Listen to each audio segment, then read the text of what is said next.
it's just so obviously like a painful thing to do to punish someone for having a baby. Victoria Walsh is facing an expense she didn't expect after having her firstborn, a rent increase of 20%. We're paying $18.95, so a 20% increase is $22.74.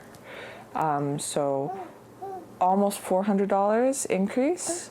It's pretty crippling.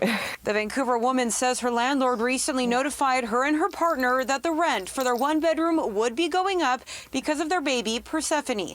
She says their tenancy agreement mentions a 20% increase for an additional occupant, but didn't expect it to apply to her newborn. She shouldn't be treated like a roommate, and I feel it's very unfair. 20% is just not a reasonable increase. It's way too much for a baby that sleeps in my bed and like nurses at my breast and doesn't actually take up another room or something. Walsh says they're disputing the increase with the residential tenancy branch. We have seen cases where tenants have challenged these fees, and I think we've seen decisions going both ways. Robert Patterson says if it's in the tenancy agreement, a landlord is allowed to charge extra for a new occupant, but the definition of a new occupant is less clear. In my mind, the purpose of that fee is to help cover the additional costs that the landlord might incur from an additional occupant. So another person in a unit doing their own dishes, using all the same facilities, laundry facilities, etc. I think that logic breaks down a bit when we talk about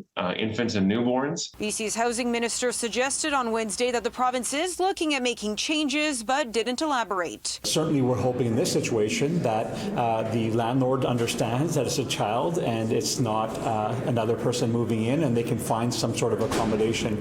We know it's a broader challenge. It doesn't happen often, but we have heard of the instances of it happening, and it's something that we're looking at for a change, but it's going to require some work to do that. He admits any potential changes would have its own challenge. Like most of my partner have been born and raised here. We're Vancouver local, and now we're getting like priced out of the city we were born in. In Vancouver, Monika Gul, City News.